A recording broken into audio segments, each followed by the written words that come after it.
All right.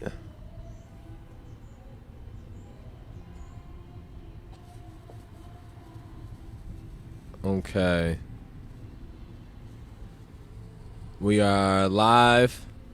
Occupy City Hall. This is the Rockford reading segment. I'm just going to move over to make sure that the audio is all. Oh, back up. Fucking, we got some bees out here today.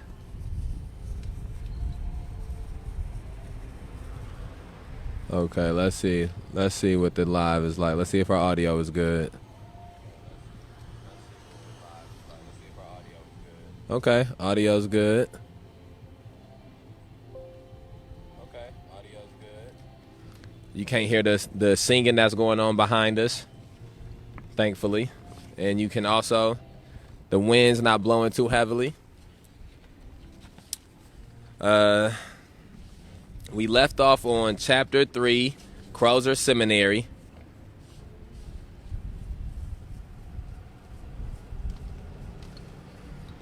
Chapter 3, Crozer Cemetery. Excuse me, Crozer Seminary.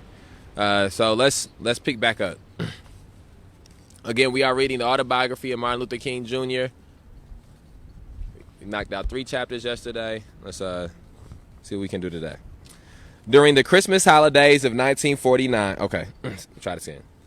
During the Christmas holidays of 1949, I decided to spend my spare time reading Karl Marx to try to understand the appeal of communism for many people. For the first time, I carefully scrutinized Das Kapital and the Communist Manifesto. I also read some interpretive works on the thinking of Marx and Lenin. In reading such communist writings, I drew certain conclusions that have remained with me as convictions to this day. First, I rejected their materialistic interpretation of history. Communism, avowedly secularistic and materialistic, has no place for God.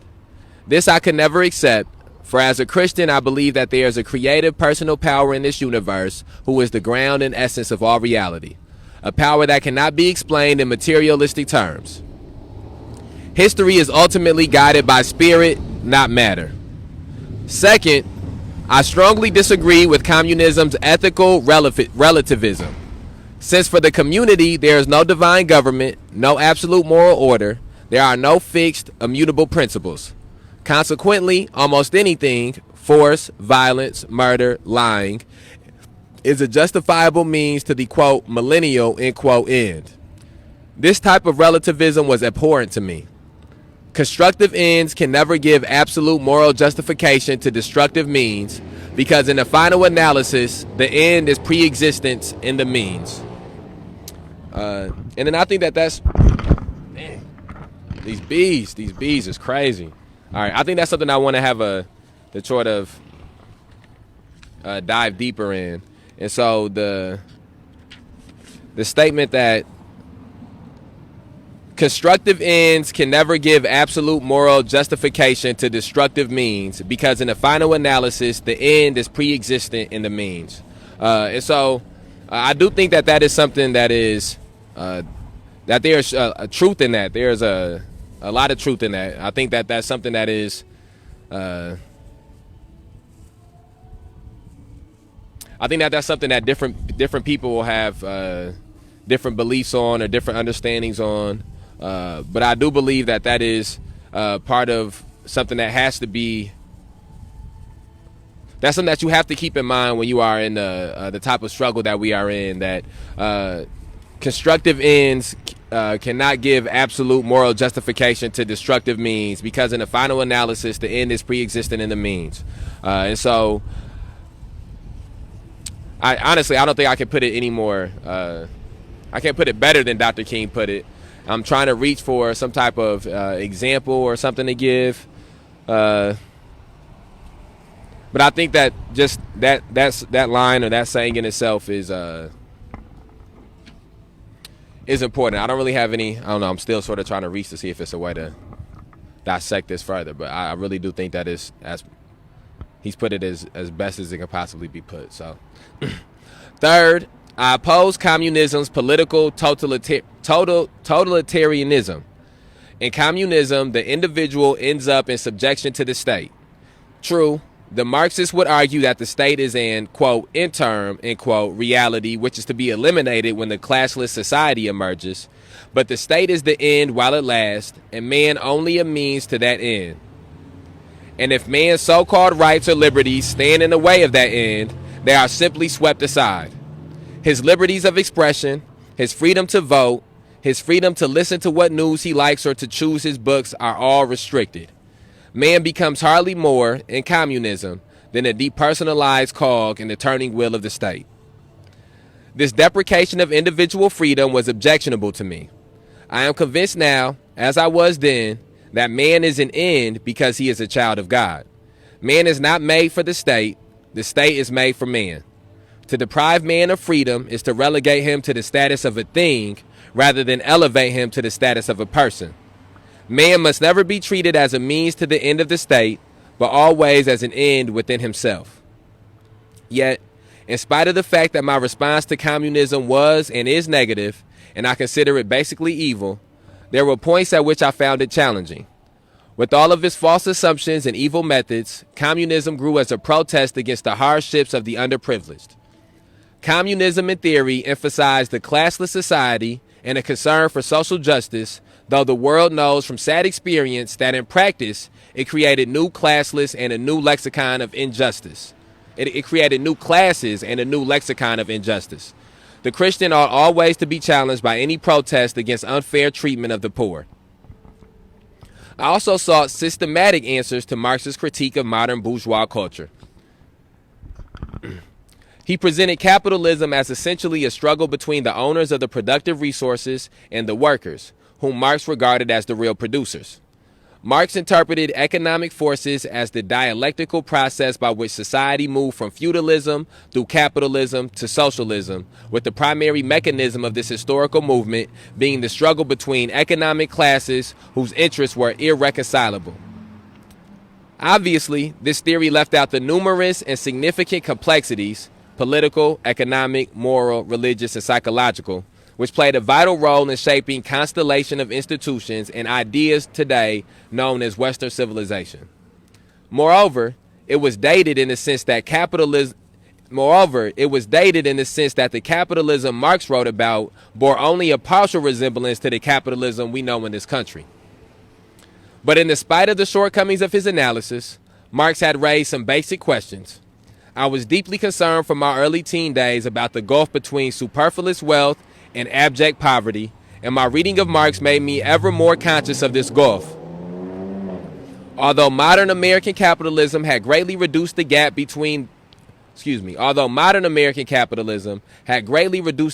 through social reforms, there was still need for a better distribution of wealth. Moreover, Marx had revealed the danger of the profit motive as the sole basis of an economic system. Capitalism is always in danger of inspiring men to be more concerned about making a living than making a life. We are prone to judge success by the index of our salaries or the size of our automobiles rather than the quality of our service and relationship to humanity. Thus, capitalism can lead to a practical materialism that is as pernicious as the materialism taught by communism. In short, I read Marx as I read all of the influential historical thinkers from a dialectical point of view, combining a partial yes and a partial no. Insofar as Marx posited a metaphysical materialism, an ethical relativism, and a strangulating totalitarianism, I responded with an unambiguous no. But insofar as he pointed to weakness of traditional capitalism, contributed to the growth of a definitive self-consciousness in the masses, and challenged the social conscience of the Christian churches, I responded with a definite yes. My reading of Marx also convinced me that truth is found neither in Marxism nor in traditional capitalism. Each represents a partial truth. Historically, capitalism failed to see the truth in collective enterprise, and Marxism failed to see the truth in individual enterprise. 19th century capitalism failed to see that life is social, and Marxism failed and still fails to see that life is individual and personal. The kingdom of God is neither the thesis of individual enterprise nor the antithesis of collective enterprise, but a synthesis which reconciles the truths of both. And so I think that it's a lot of things that I want to sort of reflect on in those passages that we read. I think the first thing that I want to reflect on is the fact that, and I think H. Rap Brown is somebody who said this, that we can't take any ideologies or any revolutionary philosophies from a different place or from a different period of time and just wholesale insert them into where we are at currently in the struggle to end police terrorism, mass incarceration, or racial injustice. But what we must do is to study these different revolutionary philosophies and these different revolutionary ideologies. And even if they aren't necessarily revolutionary, study these different philosophies and ideologies, and then take the things, take the portions of them that can work for where we are at as a society, for where we are at as a community, for what this struggle is. Take the things that can work and insert them, and the things that can't work, we remove those things. And I think that that's one of the things that Dr. King was doing here when he talks about the parts of Marxism and the parts of communism that he agreed with, and then when he talks about the parts that he disagreed with, when he talks about the parts that he felt would benefit his personal philosophy and ideology, and then when he talks about the ones that he felt went against what his personal philosophy and ideology was. And so what I would encourage everybody to do is to look into Marxism, to read Das Kapital and the Communist Manifesto, to read Lenin and read these different things with an open mind, with an understanding that we're not going to always be able to pull the answers internally. You're going to have to look externally for certain answers. And one of the things that has happened in American society is that certain words become and certain concepts become stigmatized to the point that people don't even look into them, that people don't even question what the concepts are. And communism is one of those concepts. Socialism was one of those concepts. And on the other hand, one of the other things that also happens is that people think they know what capitalism is so much that they don't look into questioning that or looking or asking any or having any second thoughts about that. And I think that both sides of those coins are wrong. The things that we have been told to accept from the mainstream American society, we must begin to question those things more. And the things that we have been told to not question, to not look into, we must begin to also question and look into those things more as well. And then let's see, it was another portion in here. I wish I should have had my highlighter, but some of this I do have highlighted. I've read through this book once and highlighted some things. I see a few things that I missed on highlighting that I should have.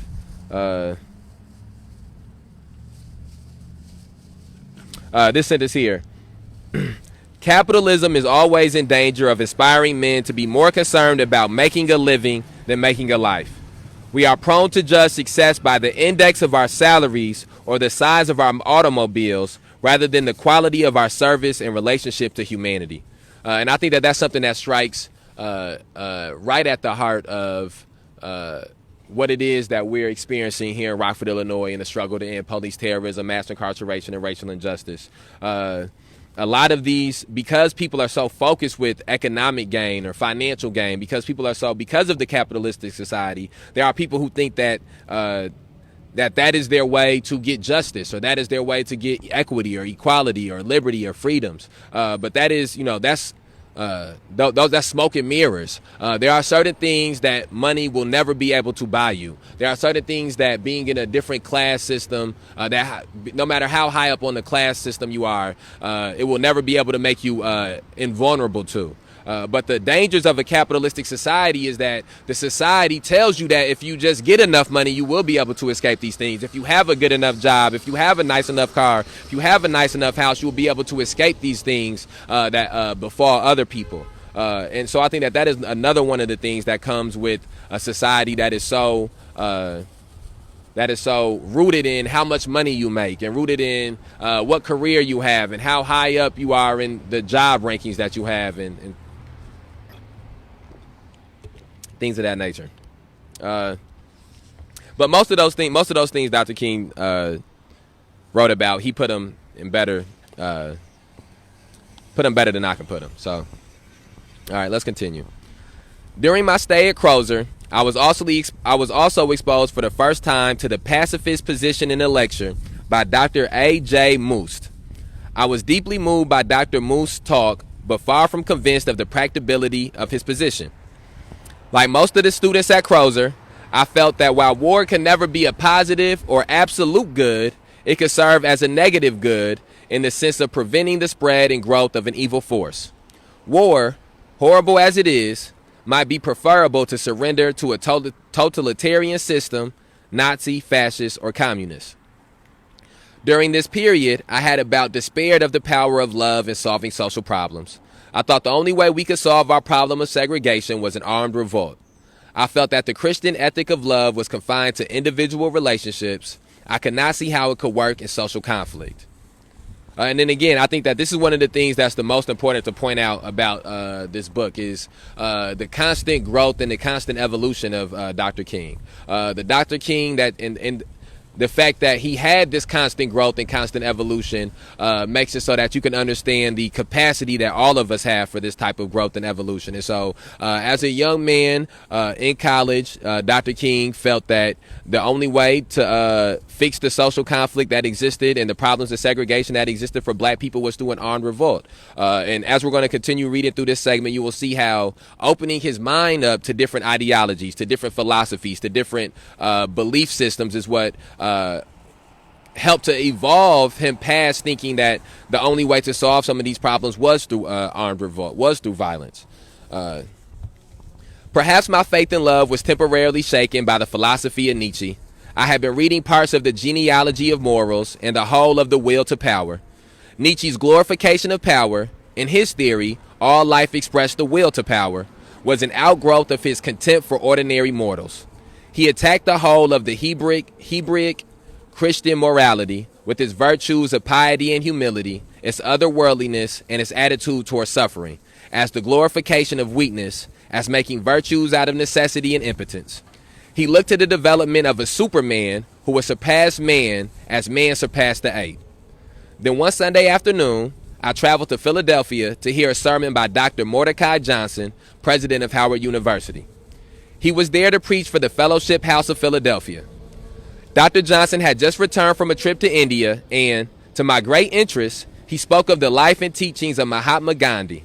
His message was so profound and electrifying that I left the meeting and brought a half-dozen books on Gandhi's life and works. Like most people, I had heard of Gandhi, but I had never studied him seriously. As I read, I became deeply fascinated by his campaigns of nonviolent resistance. I was particularly moved by his salt march to the sea and his numerous fasts. The whole concept of satyagraha, satya is truth which equals love, and agraha is force. Satyagraha, therefore, means truth force or love force, was profoundly significant to me. As I delved deeper into the philosophy of Gandhi, my skepticism concerning the power of love gradually diminished, and I came to see for the first time its potency in the area of social reform. Prior to reading Gandhi, I had about concluded that the ethics of Jesus were only effective in individual relationships. The, quote, turn the other cheek, end quote, philosophy, and the, quote, love your enemies, end quote, philosophy, were only valid, I felt, when individuals were in conflict with other individuals. When racial groups and nations were in conflict, a more realistic approach seemed necessary. But after reading Gandhi, I saw how utterly mistaken I was. Gandhi was probably the first person in history to lift the love ethics of Jesus above mere interaction between individuals to a powerful and effective social force on a large scale. Love for Gandhi was a potent instrument for social and collective transformation. It was in this Gandhian emphasis on love and nonviolence that I discovered the method for social reform that I had been seeking. The intellectual and moral satisfaction that I failed to gain from the utilitarianism of Bentham and Mill, the revolutionary methods of Marx and Lenin, the social contract theory of Hobbes, the, quote, back to nature, end quote, optimism of Rousseau, and the Superman philosophy of Nietzsche, I found in the nonviolent resistant philosophy of Gandhi. Okay, and so let's preface speaking about Gandhi with stating that Gandhi was racist. That's something that is historically known. What's up? Gandhi also, at the least, had some what I would deem some sexual assault or nearing sexual assault interactions with women.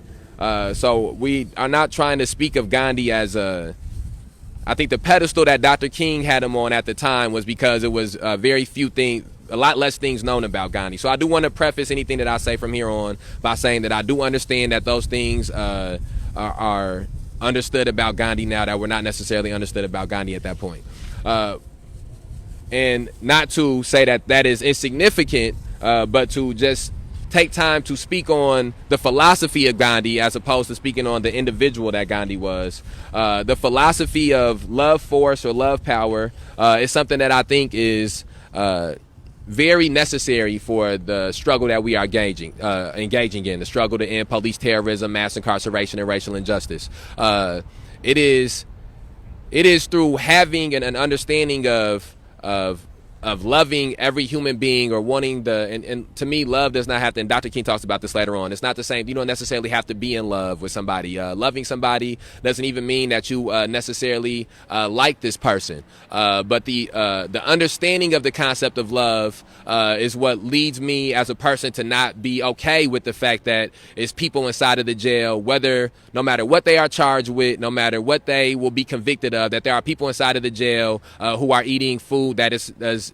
poisonous to them, is deadly to them. If they continue to eat that through years, the products that are put in that food will destroy their bodies. There are human beings that are inside of that jail who every day have a specter of violence that lingers over them. There are human beings inside of the jail who do not get the medicine that they are supposed to get. There are human beings inside of the jail who have to sleep on a steel table basically every night. There are human beings inside of the jail who need addiction, who have addiction issues, who have mental health issues, who are never going to be able to have those issues solved by being inside of a jail. They need care on a different type of a level. And the reason that love is important and understanding that is that there may be somebody inside of that jail who suffering from a mental health issue who has physically assaulted somebody, who has physically harmed somebody. And if you allow yourself to, again, nobody is as bad as the worst thing that they've done, and nobody is as good as the best thing that they've done.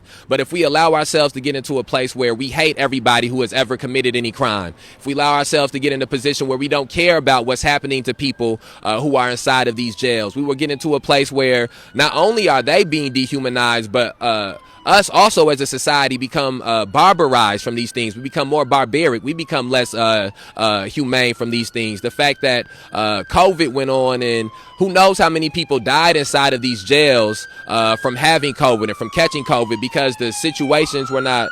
Let this car go by. Because the situations were not humane inside of these jails. And a part of, again, a part of being able to tap into humaneness, a part of being able to tap into empathy and understanding, those things do come from love. It's because I love my son and love my mother and love my friends and love uncles and family members that I have, that it's certain things I would not want to happen to them. And understanding that the love that I have for them is what makes it so that I can understand someone else loving their son or their brother, their father that may be a stranger to me. Now, I don't think that in the concept of love, you allow somebody to kill you or you allow somebody to rob you. I don't think that love becomes something that you allow to become self-harming. But I think that the concept of love, the philosophy of love, is something that should linger over all actions that we do, over all things that we do. I think that that is what gets you into a place where you don't throw lives out no matter what actions the person has made. It's where you get into a place where you don't prejudge somebody based off the color of their skin, or prejudge somebody based off the neighborhood that they live in, or prejudge somebody based off the community that they're from. When you can tap into that love. And again, Dr. King will, as we continue to read through this, his concepts of some of these things will become articulated in a more transcendent light. And as we continue to read through those things, we'll be able. I will hope that my hope would be that I will be able to again articulate these things and relate them back to police terrorism, mass incarceration, and racial injustice better. But I would have been remiss if I didn't take some time to at least try to speak on what Dr. King was pointing out there. Okay, let's continue. On the bottom of page 24. But my intellectual odyssey to nonviolence did not end here. During my senior year in theological seminary, I engaged in the exciting reading of various theological theories. Having been raised in a rather strict fundamentalist tradition, I was occasionally shocked when my intellectual journey carried me through new and sometimes complex doctrinal lands, but the pilgrimage was always stimulating. It gave me a new appreciation for objective appraisal and critical analysis and knocked me out of my dogmatic slumber. What's up? What's up? When I came to Crozer, I could accept the liberal interpretation of Christianity with relative ease. Liberalism provided me with an intellectual satisfaction that I had never found in fundamentalism. I became so enamored of the insights of liberalism that I almost fell into the trap of accepting uncritically everything that came under its name. I was absolutely convinced of the natural goodness of man and the natural power of human reason. The basic change in my thinking came when I began to question the liberal doctrine of man. My thinking went through a state of transition. At one time, I found myself leaning toward a mild, neo-orthodox view of man, and at other times, I found myself leaning toward a liberal view of man. The former leaning may root back to certain experiences that I had in the South with its vicious race problem that made it very difficult for me to believe in this essential goodness of man. The more I observed the tragedies of history and man's shameful inclination to choose the low road, the more I came to see the depths and strength of sin. Liberalism's superficial optimism concerning human nature caused it to overlook the fact that reason is darkened by sin. The more I thought about human nature, the more I saw how our tragic inclination for sin causes us to use our minds to rationalize our actions. Liberalism failed to see that reason by itself is little more than an instrument to justify man's defensive ways of thinking. Moreover, I came to recognize the complexity of man's social involvement and the glaring reality of collective evil. I came to feel that liberalism had been all too sentimental concerning human nature and that it leaned toward a false idealism. Reason, devoid of the purifying powers of faith, can never free itself from distortions and rationalizations. On the other hand, part of my liberal leaning had its source in another branch of the same root. In noticing the gradual improvements of this same race problem, I came to see some noble possibilities in human nature. Also, my liberal leaning may have rooted back to the great imprint that many liberal theologians have left upon me and to my ever-present desire to be optimistic about human nature. Of course, there is one phase of liberalism that I hope to cherish always. Its devotion to the search for truth, its insistence on an open and analytical mind, its refusal to abandon the best light of reason, its contribution to the theological, historical criticism of biblical literature has been of immeasurable value. During my last year in theological school, I began to read the works of Reinhold Niebuhr. The prophetic and realistic elements in Niebuhr's passionate style and profound thought were appealing to me and made me aware of the complexity of human motives and the reality of sin on every level of man's existence. I became so enamored of his social ethics that I almost fell into the trap of accepting uncritically everything he wrote. I read Niebuhr's critique of the pacifist position. Niebuhr had himself once been a member of the pacifist ranks. For several years, he had been national chairman of the Fellowship of Reconciliation. His break with pacifism came in the early 30s, and the first full statement of his criticism of pacifism was in Moral Man and Immoral Society. Here, he argued that there was no intrinsic moral indifference of the two methods where... All right, just back your ass up. All right, my fault. Here he argued that there was no intrinsic moral difference between violent and nonviolent resistance. The social consequences between violent and the social consequences of the two methods were different, he contended, but the differences were in degree rather than kind. Later, Niebuhr began emphasizing the irresponsibility of relying on nonviolent resistance when there was no ground for believing that it would be successful in preventing the spread of totalitarian tyranny. It could only be successful, he argued, if the groups against whom the resistance was taking place had some degree of moral conscience, as was the case in Gandhi's struggle against the British. Niebuhr's ultimate rejection of pacifism was based primarily on the doctrine of man. He argued that pacifism failed to do justice to the Reformation doctrine of justification by faith, substituting it for a sectarian perfectionism which believes, quote, that divine grace actually lifts man out of the sinful contradictions of history and establishes him above the sins of the world, end quote. At first, Nabor's critique of pacifism left me in a state of confusion. As I continued to read, however, I came to see more and more the shortcomings of his position. For instance, many of his statements revealed that he interpreted pacifism as a sort of passive non-resistance to evil, expressing naive trust in the power of love. But this was a serious distortion. My study of Gandhi convinced me that true pacifism is not non-resistance to evil, but non-violent resistance to evil. Between the two positions, there is a world of difference. Gandhi resisted evil with as much vigor and power as the violent resistor, but he resisted with love instead of hate. True pacifism is not unrealistic submission to evil power, as Nabor contends. It is rather a courageous confrontation of evil by the power of love, in the faith that it is better to be the recipient of violence than the inflictor of it, since the latter only multiplies the existence of violence and bitterness in the universe, while the former may develop a sense of shame in the opponent and thereby bring about a transformation and a change of heart.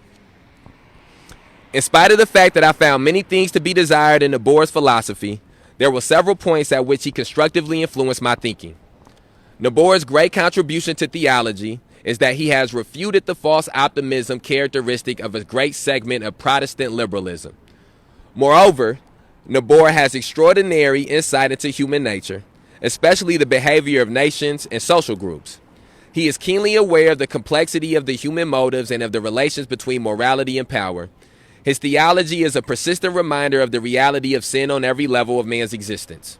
These elements in Nabor's thinking help me to recognize the illusions of a superficial optimism concerning human nature and the dangers of a false idealism. While I still believed in man's potential for good, Nabor made me realize his potential for evil as well. Moreover, Nabor helped me to recognize the complexity of man's social involvement and the glaring reality of collective evil. Many pacifists, I felt, failed to see this. All too many had an unwarranted optimism concerning man and leaned unconsciously towards self-righteousness. After reading Nabor, I tried to arrive at a realistic pacifism. In other words, I came to see the pacifist position.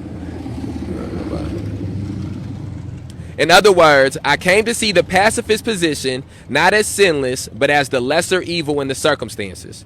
I do not claim to be free from the moral dilemmas that the Christian non-pacifist confronts, but I am convinced that the church cannot be silent while mankind faces the threat of nuclear annihilation. I felt that the pacifist would have a greater appeal if he did not claim to be free from the moral dilemmas that the Christian non-pacifist confronts. Okay, and so we're not at the end of the chapter yet. I think we got one more little segment to get to the end of the chapter. But I just want to point out that this is, for me personally, this is, for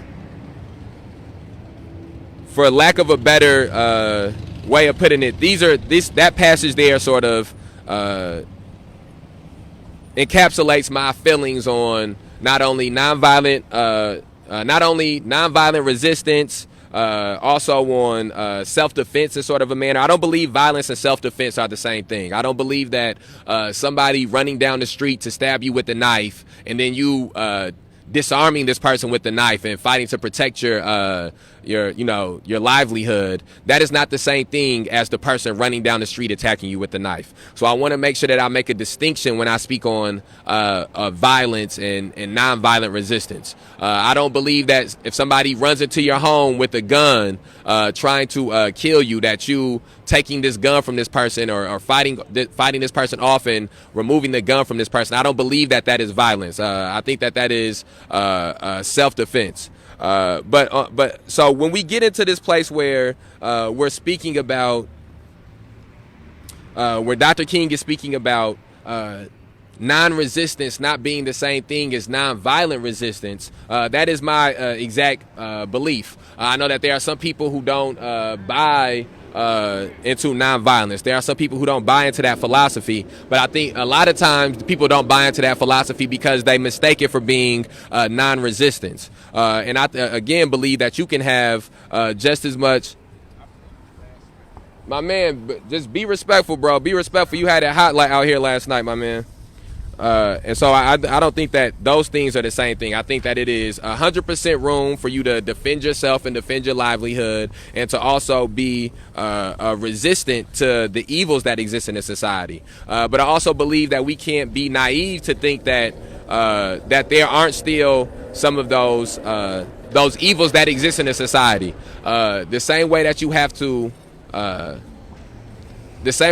be understanding.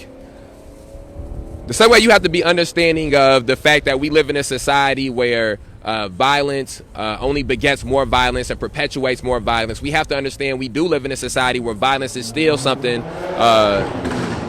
Violence is still something that is very much embedded in everything that happens here. And so we are not.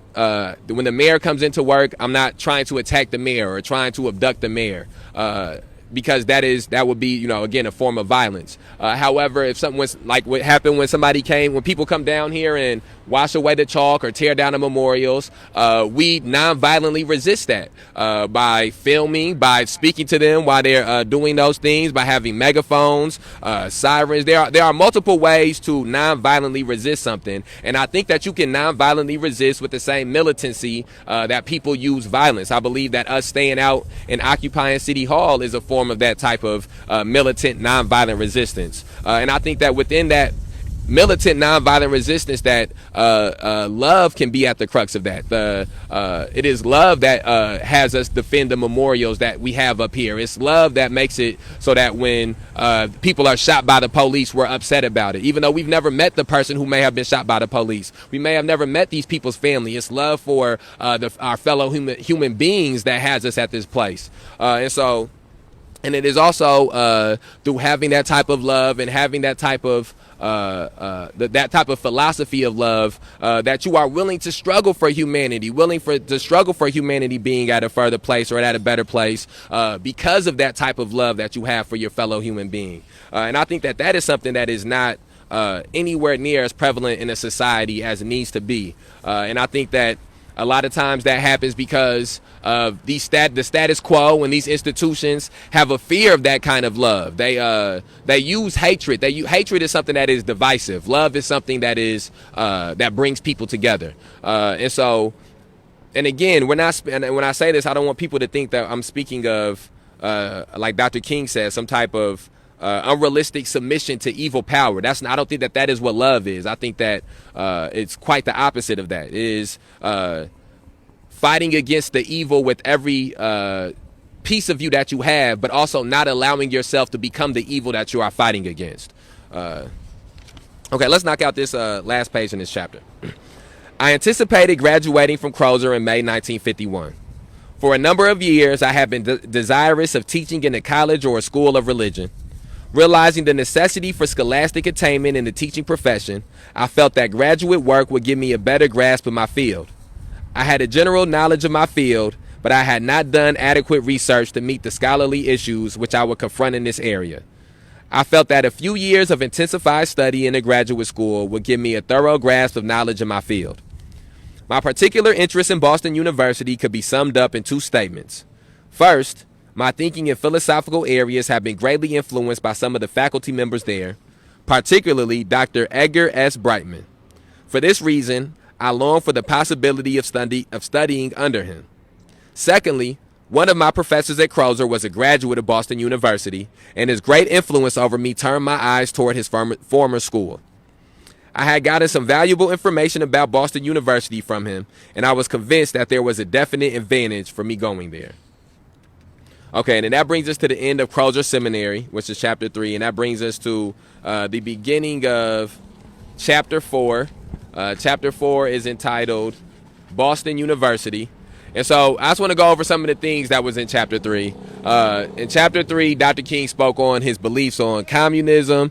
Dr. King spoke on his beliefs on totalitarianism. He spoke on his beliefs on socialism. He spoke on his beliefs on liberalism, spoke on his beliefs of love and nonviolent resistance, passive resistance. And all of those things are important because of the fact that And all those things are important because of the fact that these are his first experiences with some of these ideologies, with some of these philosophies. And as time would go by and he would extrapolate these ideologies and philosophies out, you will see how these things would grow. You will see how these things would grow. And so I think that it's important to point out where originally some of these ideas came from and his first experiences with some of these ideas and how he struggled with these thoughts and these concepts. And I think that's something that for all of us that we have to be cognizant of is we have to struggle with some of these ideologies, struggle with some of these philosophies. We have to question where did communism come from? Where did socialism come from? We have to read Nabor, reading, I don't know if I want to tell somebody to read Gandhi, but reading Nabor is Reinhold. But reading all these different things, Marxism, is what will get us to a place where we can understand these issues better and where we can be able to articulate these things better. I think that even for me, every time that I go through a different book or pick up a different book, as I'm doing with this one here, it takes a few different chapters to get into, to understand the philosophy that the person has. It takes a few different chapters to understand the language or the way that this person communicates. And then it becomes a little bit easier as you continue to read through and you understand how this person communicates and you understand how this person speaks. It becomes easier to sort of translate some of these things into your own beliefs, into your own words. And so we're on chapter 4, Boston University. So let's pick it up from here. The next stage of my intellectual pilgrimage to nonviolence came during my doctoral skills in Boston University. Here I had the opportunity to talk to many exponents of nonviolence, both students and visitors at the campus. Boston University School of Theology, under the influences of Dean Walter Mulder and Professor Alan Knight Chalmers, had a deep sympathy for the pacifist position. Both Dean Mulder and Dr. Chalmers had a passion for social justice. One never got the impression that this passion stemmed from a superficial optimism concerning human nature, but from a deep faith in the possibility of human beings when they allowed themselves to become co-workers with God. My association with men like that also caused me to deepen my concern, and of course, many of the studies I continue to make concerning the philosophy and theory of nonviolence naturally influenced my thinking. Theologically, I find myself still holding to the liberal position. I had come to see more than ever before that there were certain enduring qualities in liberalism which all of the vociferous noises of fundamentalism and neo-orthodoxy could never destroy.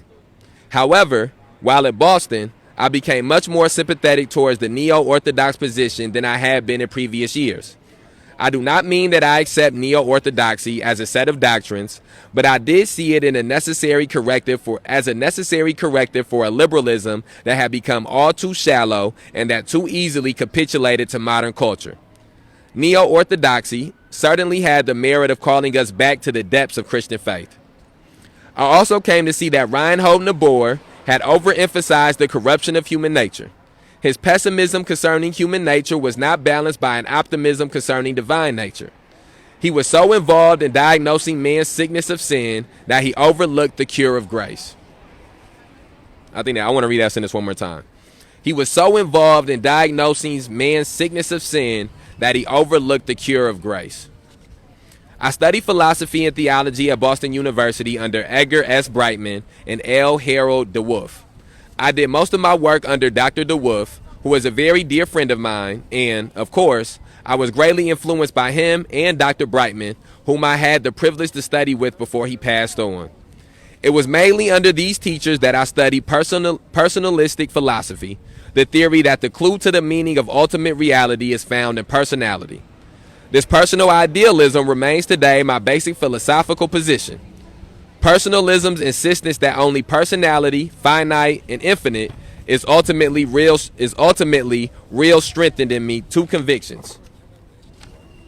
It gave me metaphysical and philosophical grounding for the idea of a personal God, and it gave me a metaphysical basis for the dignity and worth of all human personality. Just before Dr. Brightman's death, I began studying the philosophy of Hegel with him. This course proved to be both rewarding and stimulating.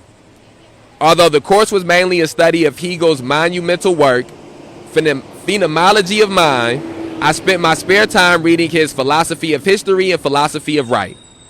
There were points in Hegel's philosophy that I strongly disagreed with. For instance, his absolute idealism was rationally unsound to me because it tended to swallow up the many in the one. But there were other aspects of his thinking that I found stimulating. His contention that, quote, truth is the whole, end quote. Appreciate you, man. Thank you. Have a good night. Be safe out here. Appreciate it. I appreciate it for real. Thank you. Everything helps out. Thank you. Have a good night. I appreciate it for real. It's everybody. You right. It's everybody. All of us. That's a fact. That's a fact. That's a fact, my man. I appreciate it. Oh, that's what's up. I appreciate it for real, man. Just the May 30th page, the main page.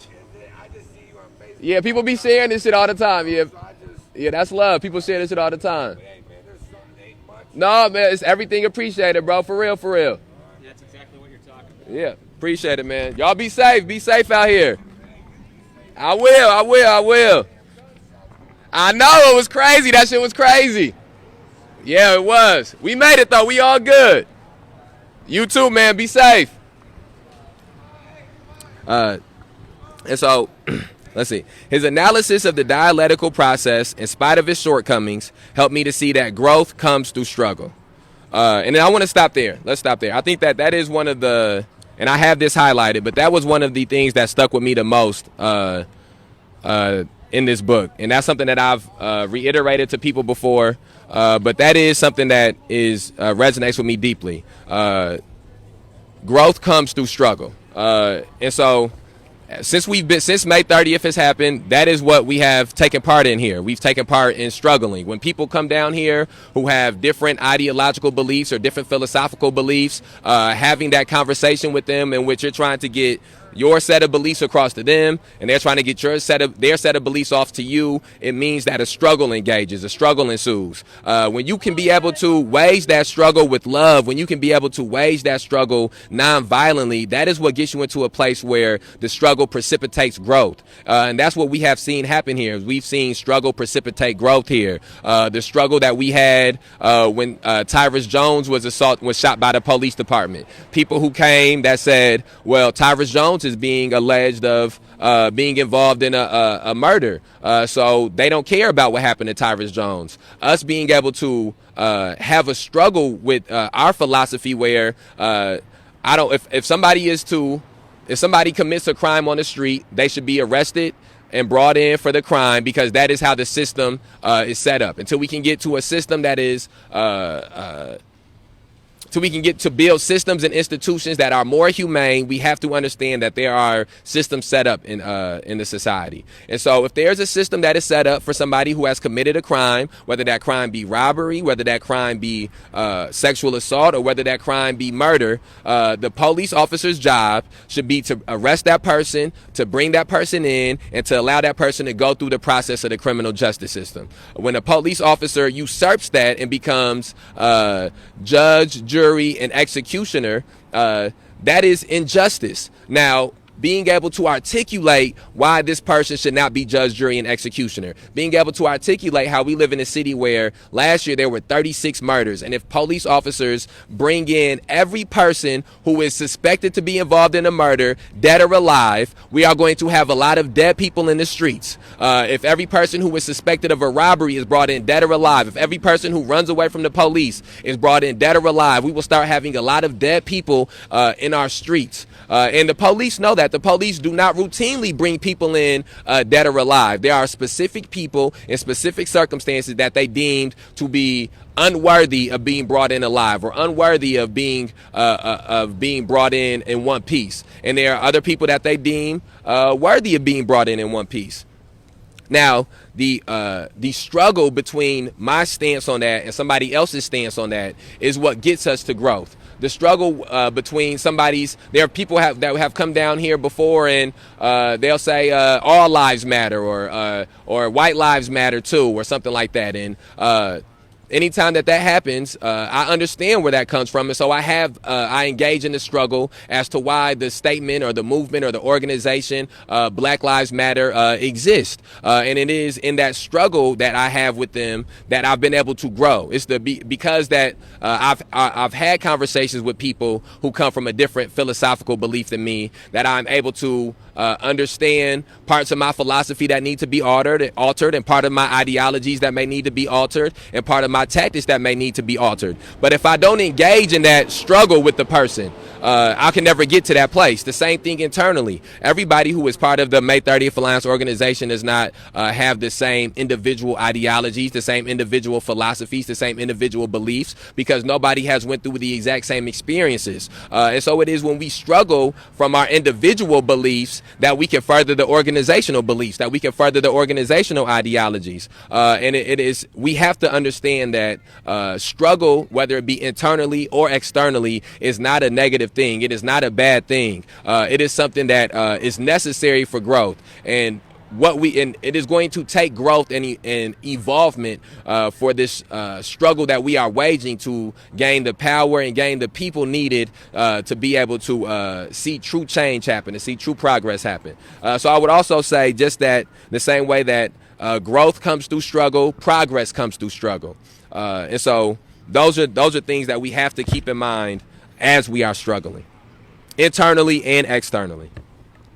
And then just to finish this off again, that is why I believe that love is such an important philosophy, why I believe nonviolence is such an important philosophy, because when you can engage internally and externally in struggles, and you can have love still be at the center of them, it is what makes it so that you can leave an interaction with somebody without feeling like you have to assault the person because you don't agree with them, or you have to cuss the person out because you don't agree with them, or you have to insult the person because you don't agree with them. And the same thing for same thing with keeping nonviolence as a philosophy that's at the center of struggling. It makes it so that you can continue to struggle. Part of the thing that comes from violent struggles is that you don't always survive the violent struggle. And so you may have one violent struggle, not surviving, and then be done. As opposed to, and then again, it perpetuates more violent struggle. And so those are just a way that I wanted to try to incorporate things that we have read leading up to this with that specific statement. And I hope that statement sticks with anybody watching this heavily. It stuck with me heavily. There's no struggle with that. There's no growth without struggle. Growth comes through struggle. Progress comes through struggle. My work at Boston University progressed very well. Both Dr. DeWolf and Dr. Brightman were quite impressed. I completed my residence work and began the process of writing my dissertation. My dissertation was titled, quote, "A Comparison of the Conception of God in the Thinking of Paul Tillich and Henry Nelson Wyman," end quote.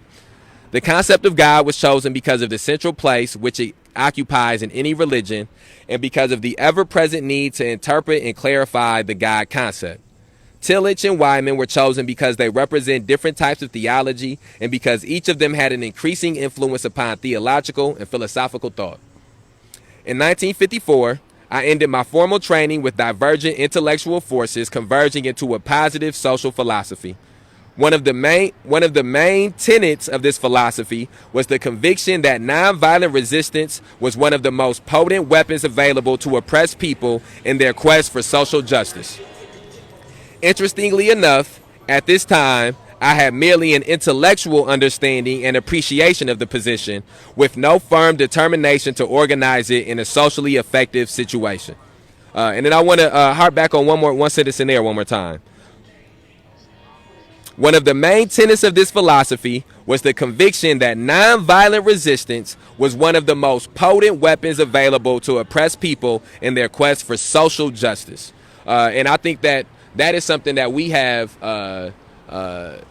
exhibited to the highest degree. The memorials that we have up on these poles around City Hall, that in this area we've entitled Say Their Name Square, is nonviolent resistance. It is not non-resistance. Non-resistance would be the memorials not being up at all, or non-resistance would have been putting the memorials up and then they took them down and we didn't put them back up again. But non-violent resistance is not trying to stop them physically when they tear down the memorials, not threatening to assault them or trying to intimidate them when they take down the memorials, but when they take the memorials down, putting them back up, no matter what the consequences may be for us after putting them back up. We have seen it be fines. We've seen us be arrested before for disorderly conduct while protesting when they taken down the memorials, but we've still put them back up. The same thing. And that's the city who tears them down in that method. But there's also people of their own volition who individually come down, cut the memorials, spray paint the memorials. We have not tried to assault these people. We have not tried to harm these people or intimidate these people with physical force. We have simply, anytime that they have done it, if we can take a picture of them, we do. If we can film them doing it, we do. And we return the memorials to where they are at. That is not non-resistance, but that is non-violent resistance. What's up? What's up? What's up? And we have seen how that has been a potent weapon. More people know about these names and these faces than knew about them a year ago before they have been put up. And that is part of what a protest and a demonstration and resistance is. It's not allowing something the status quo to continue. The same thing with being outside of City Hall. We've been arrested for being outside of here. We've had people come and racial slurs and racial epithets from being outside of here. None of those people have been shot. None of those people have been stabbed. None of those people have had the threat of physical force lure over them. But we have also not allowed those things to stop us from continuing to be here. The same thing with the chalk. The chalk is a form of nonviolent resistance. There are people who don't agree with the language that's in the chalk, people who don't agree with the messages in the chalk, people who don't agree with the place that the chalk is at. But we have not tried to use force to get them to stop agreeing with it. We have not tried to use physical intimidation to get them to stop agreeing with it. There are some people who might be something in here, might be a pin in here somewhere. There you go. There you go. There are some people who have come down at their own volition and watched the chalk that's down on the sidewalk, washed it away, and we filmed them. Kyle and Marge Bevers came down here and washed the chalk away, and in the midst of doing it, Kyle Bevers assaulted me, sprayed me with water in the face, sprayed the phone I had with water and knocked it over. The force of the water, I believe, tore some of my flesh off. And then the police came. I was the one that was arrested. I went to jail. When I got out of jail, I came back and I put chalk back on the place that it was before. Now somebody else may be in a position where they feel the right thing to have done was to assault Kyle Bevers or to have a fight with Kyle Bevers. I don't agree that that's the right thing for me personally to have done because I understand that he came out there to wash the chalk away because of the potency of the nonviolent resistance we were putting up. I understand that when people wash the chalk away, when people tear these memorials down, when people come down here and yell out racial epithets out of the car, they are doing it because of the potency of the nonviolent resistance. And so with understanding that that is why it is happening, I'm not upset that it's happening. I'm upset that we aren't in a place where our society is past that. But I'm not upset of that action happening because I understand what precipitated it was the nonviolent resistance. And I also believe that every time that somebody comes down and they yell whatever racial epithet out the window or come down and wash the chalk away or come down and tear the memorials down, that is one racist action closer to us having a more equitable and less racist society and a more humane society. And again, it's not 100 N-words being 100 racial epithets being yelled out. If 100 happen, then we'll get to a place where there'll never be 101st. That's not true. But there are people whose mindset changes on these things when they see some guy drive down the street and yell nigger out his car. There are some people whose mindset changes when they see the city coming down and tearing down these memorials of these people over and over again. There are people whose mindset changes when they see the amount of work that the city puts into washing away chalk, or they see the the reaction that certain people have because of the chalk being washed away. And so that is what it is our job to do. And it is also our job to get into a place where our society and our city is not existing with these issues being at the back of the consciousness. They must become at the forefront of the consciousness. And so for us, we want the memorials on the light poles to be normalized. We want that to be part of the feng shui in downtown Rockford. If somebody comes in from out of town, we want them to see those things. Well, the same thing with this chalk that's on the sidewalk. When it's kids and parents, there's all types of people who come. We want the chalk on the sidewalk to challenge what is the usual status quo. We want it to challenge their belief system. And again, that's why it's important to understand that growth comes through struggle. And so it is a struggle when somebody comes down here and they don't agree with what's written down on the sidewalk in chalk, and then they go to engage in a conversation or a dialogue or a debate with somebody. That is a struggle happening. But that struggle will precipitate growth. That will go and tell their kids about the interaction they had, or their brother or their girlfriend or their boyfriend or their sister about the interaction that they had. And hopefully that's another challenge that happens, or another struggle that happens, that they have that conversation inside of their homes, and they have that conversation with somebody who feels differently, and then that precipitates growth. But again, we have to understand some of these philosophies on this type of a level, some of these ideologies and tactics on this type of a level, so we don't get into a place where we're pushing false narratives about some of these things. Let's see. Here, somebody that's down here wrote something, so I'm gonna read what he wrote. He said, "There's often a disproportionate balance of power present in nonviolent resistance between oppressors and oppressed. It takes hours, days, weeks to put on the chalk, months, almost a year, but only water to tear it down. Violence from the oppressor forces nonviolent resistors to give up the high power we have, but not so much as the world with violent resistance." I said that right? Did I butcher? I might have butchered some of that.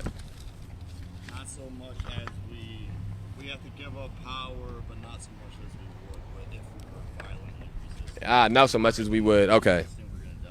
Okay. Right. I agree. I agree with that. Yes. If you were having if it was violent resistance, even though you may make a stronger push initially with the violent resistance, whatever the pushback from the violent resistance would be much greater than the pushback from nonviolent resistance. What I'm trying to make is that I'm trying to draw attention to that disproportion of power that the violent oppressor pushes down the people trying to use nonviolence. Yes, I agree, and they use violence in the action of doing that, and they have the yes. Liberties, yeah, yes, that is 100% true. I would have gave you the mic, but I know you didn't want the mic. But that was a good point. That was a good point.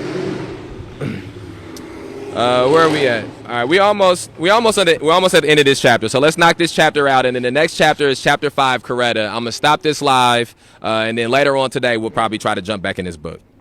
At the situation. Okay. In 1954, I ended my formal training with divergent intellectual forces converging into a positive social philosophy. One of the main tenets of this philosophy was the conviction that nonviolent resistance was one of the most potent weapons available to oppressed people in their quest for social justice. Interestingly enough, at this time I had merely an intellectual understanding and appreciation of the position, with no firm determination to organize it in a socially effective situation. The thing that we need in the world today is a group of men and women who will stand up for right and be opposed to wrong wherever it is. A group of people who have come to see that some things are wrong, whether they're never caught up with. Some things are right, whether nobody sees you doing them or not. All I'm trying to say is, our world hinges on moral foundations. God has made it so. God has made the universe to be based on a moral law. This universe hinges on moral foundations. There is something in this universe that justifies Carlyle in saying, "No lie can live forever." There is something in this universe that justifies William Cullen Bryant in saying, "Truth crushed to the earth will rise again."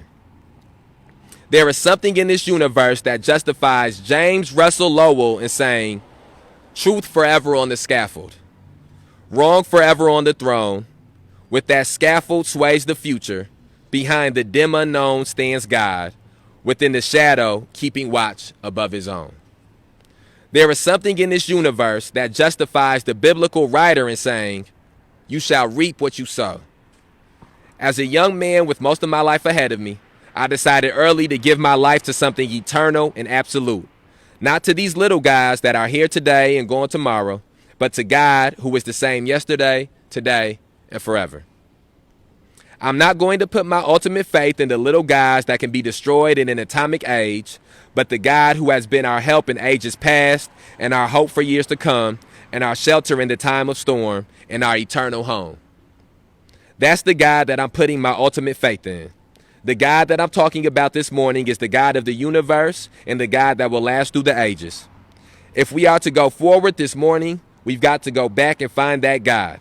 That is the God that demands and commands our ultimate allegiance.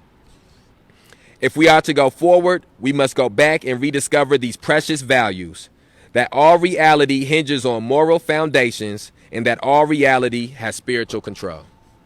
All right, and that brings us to chapter 5, Coretta. It's when Dr. King meets his wife. I'm going to wrap this live up. We knocked out chapter 3 and 4.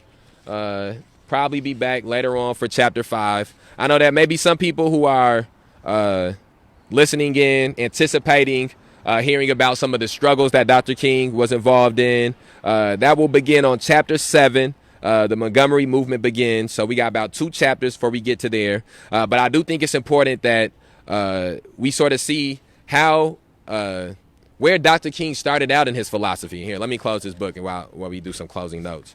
I think the main thing that I get from that I got from the first time I read and also reading it again here is how far removed Dr. King was from some of his ideologies and philosophies and tactics and concepts that would come later on in his life when he was younger.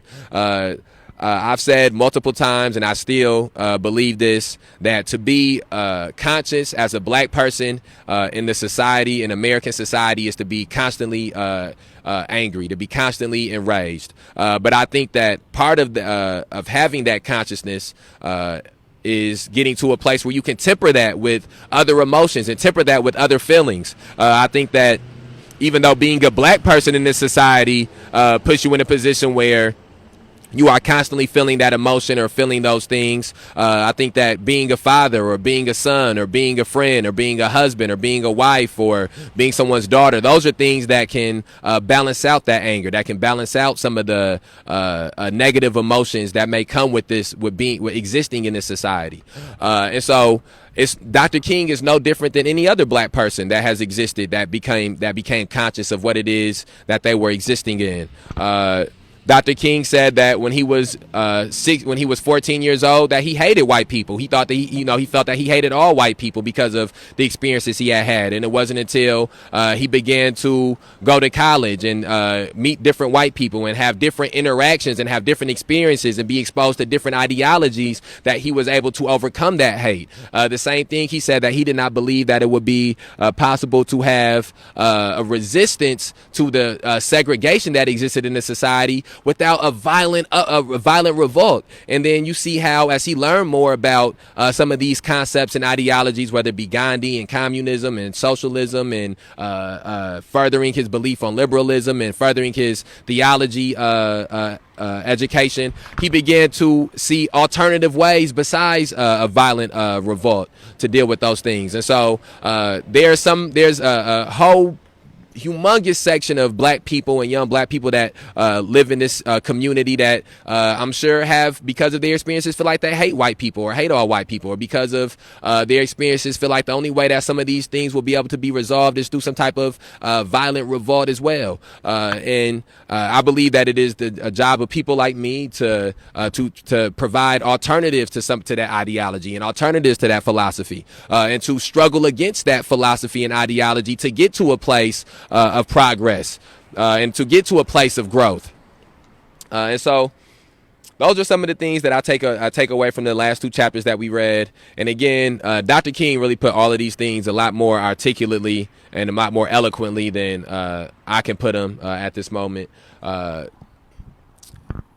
So we're going to go ahead and wrap this live up. And we're going to end these live the way we end all the lives, by saying justice for Demetrius Bennett, justice for Logan Bell, justice for Kerry Blake, justice for Geno Washington, justice for Jovan Fresco, justice for Mark Barmore, justice for Philip Johnson, justice for Jasper Banks, justice for Suzette Babler, justice for Joseph McCormick, justice for Faustin Guaitigo, justice for Mike Sago, justice for Mikey Guzman, justice for Eddie Patterson, justice for Shannon Graves. We outside.